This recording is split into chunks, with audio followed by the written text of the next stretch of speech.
and welcome to those of you who have had a long involvement with ABC Friends. I'm really quite honoured to be with you, to tell you the truth. It's not my first time here with Northern Suburbs branch, but you know, it's really great to be back with you again today. And especially as we're getting very close to a federal election, it's really good time. And thanks to Janine, I'd like to say a special thank you to Janine, who does the most extraordinary job.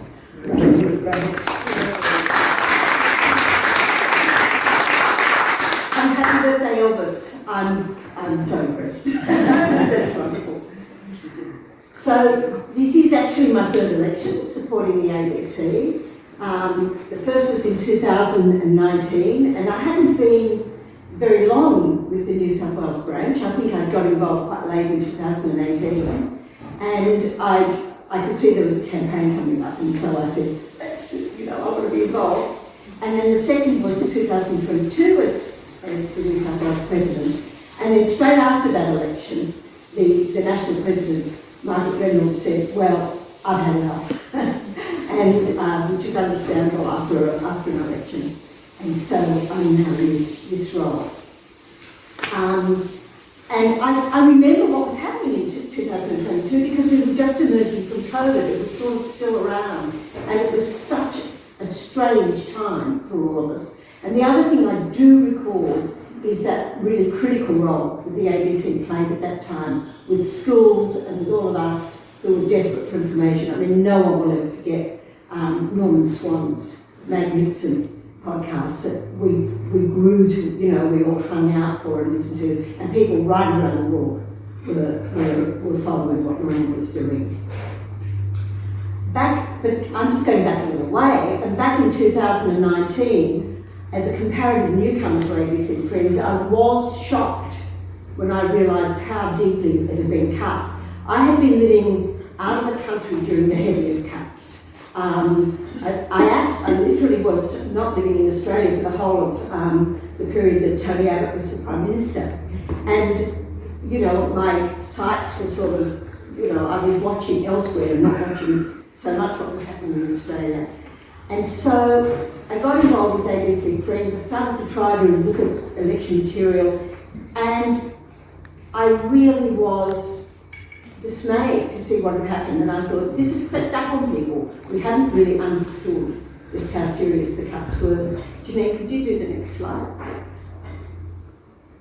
And this is a slide I produced, a couple of years ago, and of course it's been added to ever since. The only thing I've added is the drum, because so many people were upset about the drum, and it was another casualty of cuts. And most of these things are it's not an individual program, they're indicative of the whole suite of programs and services that have disappeared, or if we look at the next slide, were cut back.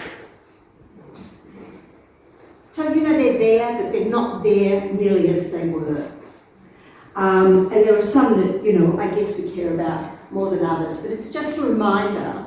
And that has continued. It's stabilised a bit in recent times, but most of the effects of what happened back in those years are still with us. Now, there are no arts reporters at the ABC, and we're working to try to get that changed.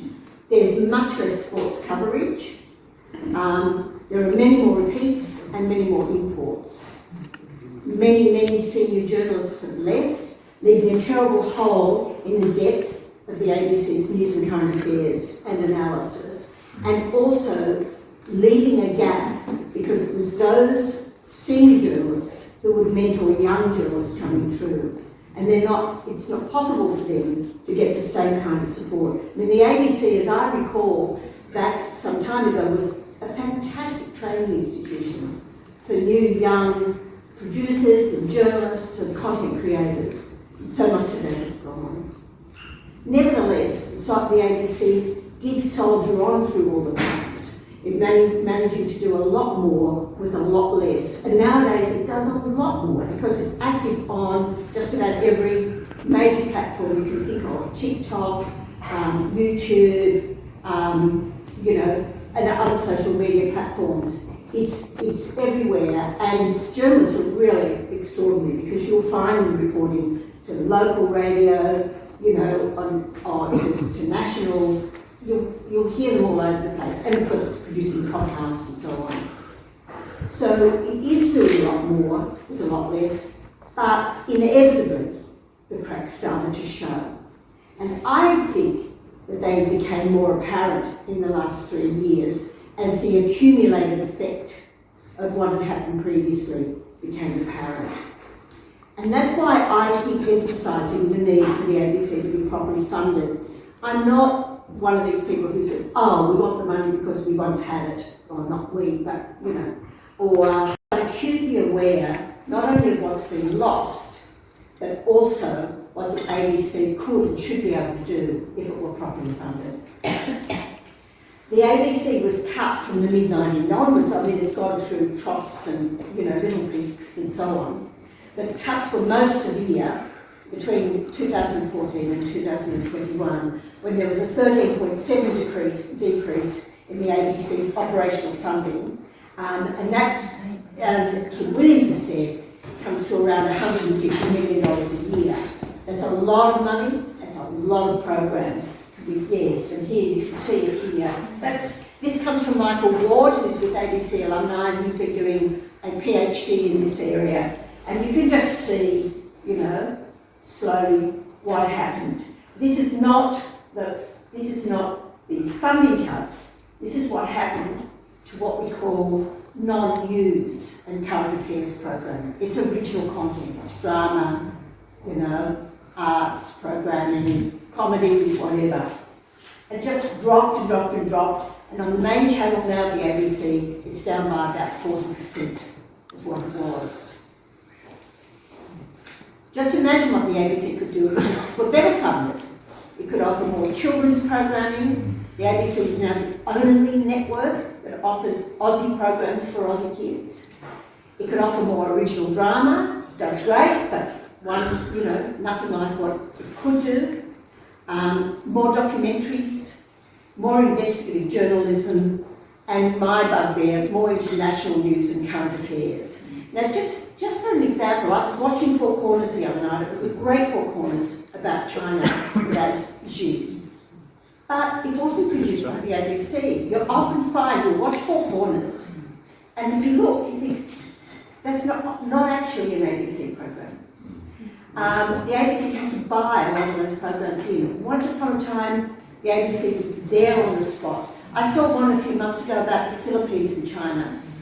And I was kind of a bit shocked because I realised part of the way through, Steve Kinane, that wonderful journalist, was narrating it.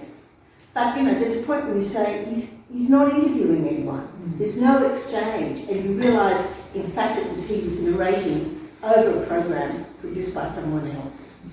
And you just lose, you lose that Australian perspective, but you also lose that that depth and that experience of someone being there on the ground. And, you know, I would say, and that is just the consequence of, you know, of the ABC trying to do more with much less and trying to keep certain wonderful programs going. It's constantly making difficult choices. So if it wants to support one program, it's got to look elsewhere and say what can go. That's what happens. The opportunities to innovate and make bold choices are really constrained. And that's why we came up with this slogan about supporting a fearless and bold, you know, ABC, an independent ABC. Because, you know, you can do so much with what you have, but the chances of really sort of taking risks are quite diminished. They're diminished if you can't afford to make a mistake. They're also diminished, of course, if you're existing in a difficult political environment. In the next slide, I'm just going to show you. Janine? That one? Yes. This is just a comparison of where we stack up with other public broadcasters around the world. Now, this is not per capita funding. So, you know, but again, it's produced by Michael Ward.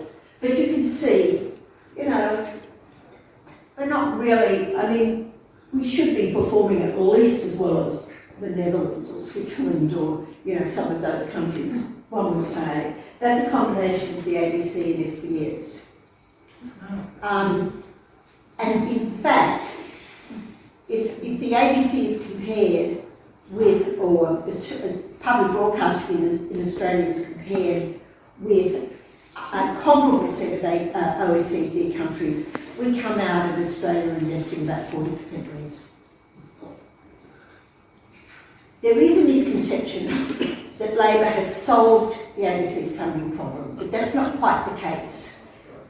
Louise has outlined the ABC's, the government's achievements, and I would say the government has pretty much met the commitments it made to the ABC in the last election.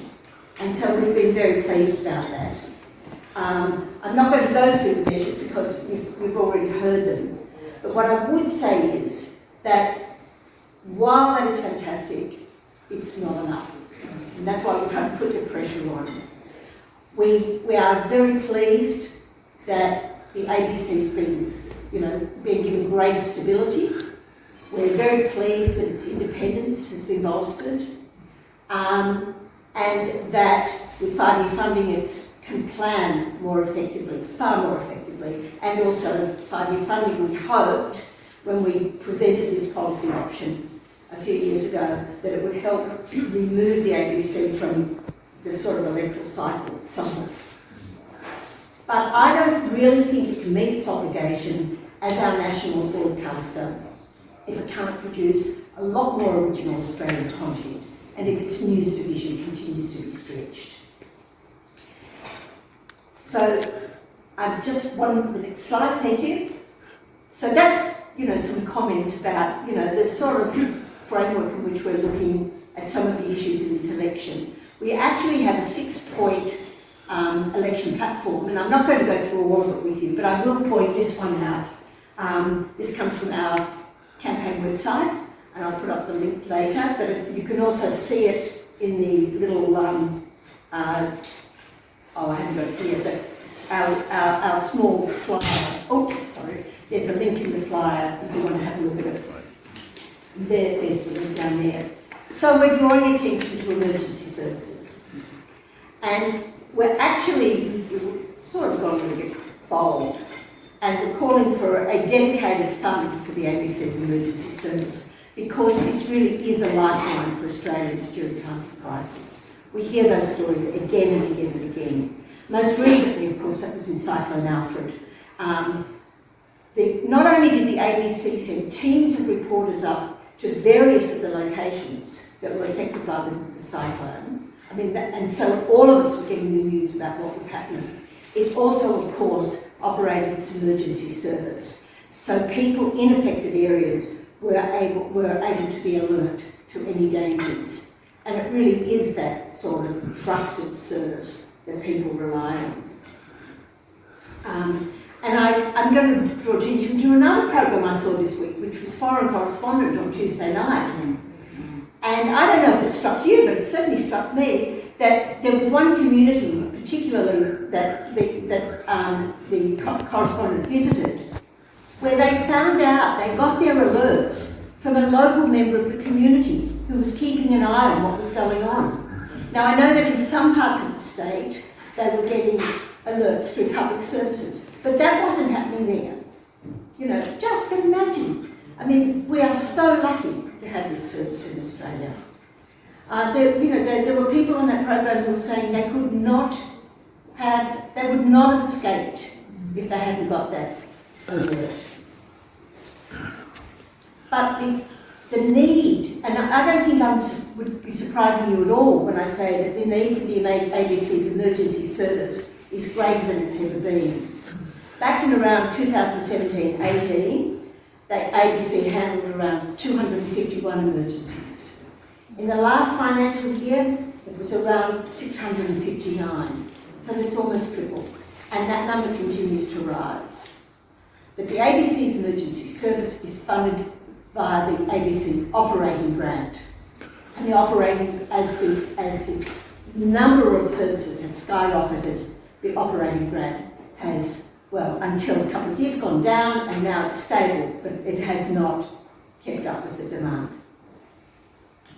So, for a couple of elections now, we push for the need for better funding for that service, and it's becoming more, that need is becoming more acute, obviously. We didn't really get anywhere, so this time we decided to be bold and call for a special supplementary fund indexed to the number of climate events that occur. That was pretty, that was a bit of a wild try, and I don't think we're going to get a lot of support for it, and I could go into the reasons if you want me to later. But whatever happens, regardless of how the funding happens, one way or the other, the ABC needs to be properly compensated for the full cost of providing this service. As I said, there's 6 key terms in our campaign platform, and I'm just going to talk about one more, and that is our call to keep the ABC free. And by that, we're talking about the ABC not being privatised. There are many ways in which privatisation can occur. I've been banging on about this for a very long time too, I might say. One way is to open the way for private providers to take over a public service. And I was thinking back about this when I was jotting down these notes. John Howard did this essentially with the Commonwealth Employment Service. And most of the services the Commonwealth Employment Service operated are now handled by private providers. And I don't think they do nearly the job that CES did. I used to deal with CES back in the day when I was teaching intake. And there's another example. I think it was in 2014, but I can't be sure. The then Abbott government scrapped the ABC's international program, the Australian Network. Then it decided it would offer some Australian broadcasting into the region, and it gave the contract to Free TV. So the ABC lost the program, Free TV took it over, and it was a lot smaller as a program than what the ABC was doing.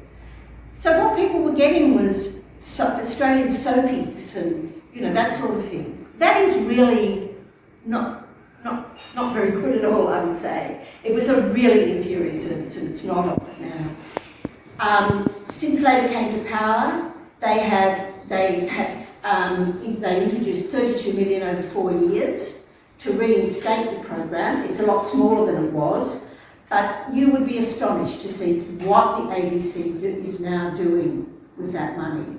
And our task is to make sure that A, the program continues, because it was just a 4-year program. It's funded through Foreign Affairs, by the way, and second, to have an increase. It is doing so much for the people in that region. Their producers and reporters are being trained, services, they're helping people in the region establish the services. We're getting more reports back, you might be noticing.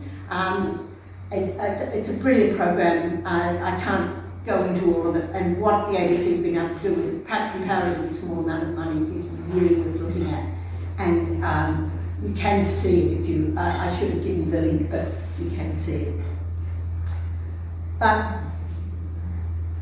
when I've been talking about privatisation, another strategy is to progressively downgrade a public service so that its quality is diminished. And so after time, people say, it's not what it once was, I don't really like it, I won't bother continuing to watch it, or listen to it. And then, of course, the loss of support, it's much easier then to continue to reduce the service. I call this privatisation by stealth. I'm sure I didn't make up the term, but that's what I call it.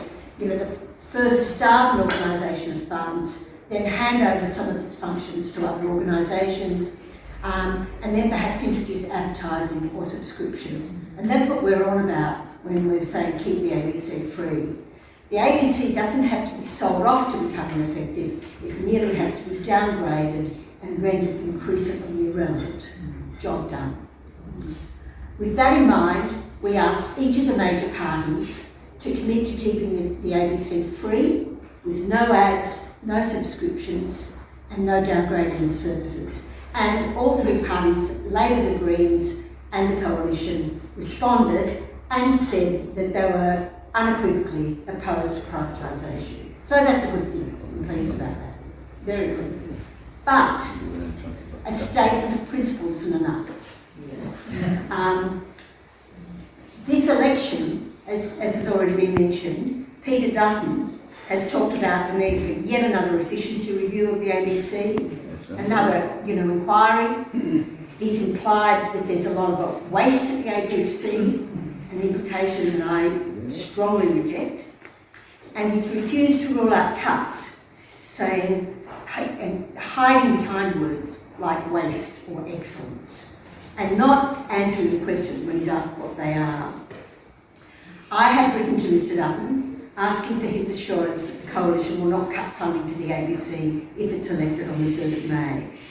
I've reminded him that now, and in fact when I wrote the letter, we have 82,000 members and supporters. It's actually got up to 83,000 since then, which happens during election time.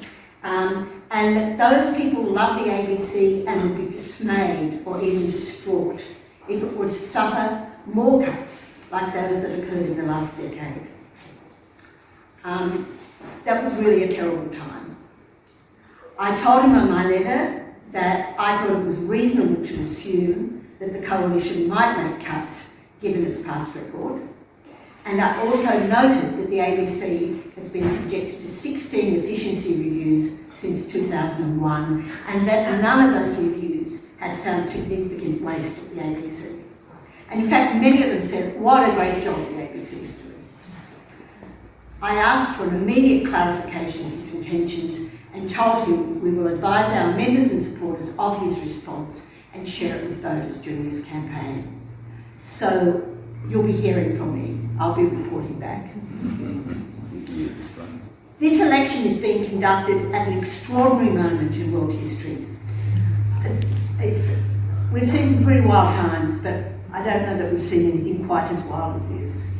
In the US, Donald Trump is in the midst of a savage assault on mainstream media, including public broadcasting, and he's making attacks on public broadcasting and other democratic institutions.